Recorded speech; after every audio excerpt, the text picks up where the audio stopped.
So what's next? The rapture and then the 7-year tribulation period. So just like I said, we are still in the dispensation of grace, and God is still calling people into the ark by grace through their faith in the gospel alone for salvation. You have to come in at the door. If you haven't seen my video, Come In at the Door, I advise you to go check that video out. It points you in the direction of salvation. We that came in at the door will be taken off the earth before God pour out his wrath. The Bible calls this time Jacob's trouble because God's wrath will be directed towards the nation of Israel because of their unbelief.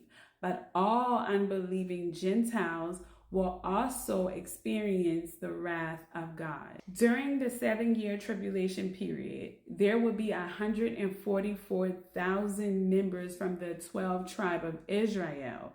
It will be 12,000 from each tribe who will be sealed and commissioned to circumvent the earth, spreading the gospel of the kingdom. Yes. During the Great Tribulation, it will go back to the gospel of the kingdom. The 144,000 will be preparing people for the millennial reign of Jesus Christ on earth. It's going to be like heaven on earth for 1,000 years. The gospel of grace, which is faith in the death, burial, and resurrection of Jesus Christ, will be taken off the table. And now you will have to believe that Jesus Christ is Lord. And not only that, you will also have to resist the Antichrist and his mark.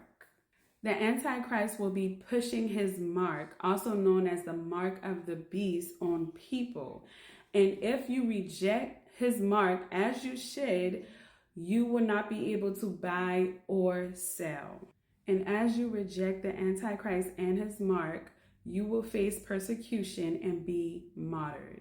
Now, I know that sounds harsh, but it's a good thing because when you die, it's instant heaven for you, and you will be known as the tribulation saints. After the 7-year tribulation period, Jesus will be returning to earth with the armies of heaven with him. So we that was raptured will be returning to earth with Jesus Christ. The first time he came as the Lamb of God. But his second coming, he's coming back as the Lion of the tribe of Judah to make war. And this will be the final war before the millennial reign of Christ, which is called the Battle of Armageddon.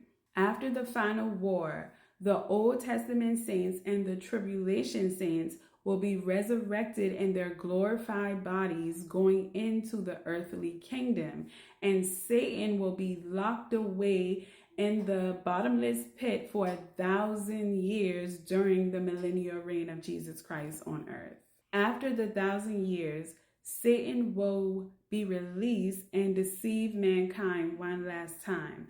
But this will be the generation of believers who made it into the kingdom with their natural bodies. Yes, there will be individuals who survived the Great Tribulation, who never took the mark of the beast and was never killed, who will be coming into the kingdom with their natural bodies. So these individuals will still be able to marry and reproduce, okay? And this generation of people with natural bodies will be the ones that Satan deceive, okay? We that have our glorified bodies, we will not be able to marry and reproduce. Satan will only be released for a short period of time.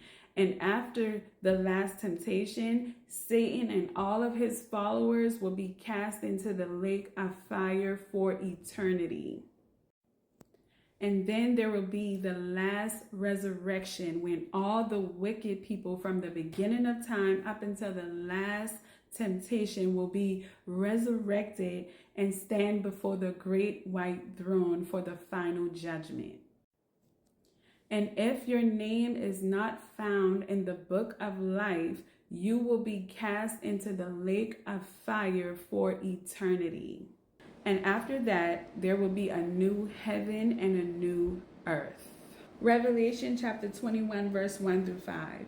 And I saw a new heaven and a new earth, for the first heaven and the first earth were passed away, and there was no more sea. And I, John, saw the holy city, New Jerusalem, coming down from God out of heaven, prepared as a bride adorned for her husband. And I heard a great voice out of heaven saying, Behold, the tabernacle of God is with men, and he will dwell with them, and they shall be his people, and God himself shall be with them, and be their God. And God shall wipe away all tears from their eyes, and there shall be no more death, neither sorrow nor crying, neither shall there be any more pain, for the former things are passed away. And he that sat upon the throne said, Behold, I make all things new. And he said unto me, Write, for these words are true and faithful. And that concludes my video, guys. I hope you guys enjoyed my video, the unfolding of end time events. Listen, if you have any questions, feel free to reach out. You know, I don't bite. And there was something else I had to say. That's okay, y'all. But anyways, y'all be blessed and take care. I love you guys. Bye.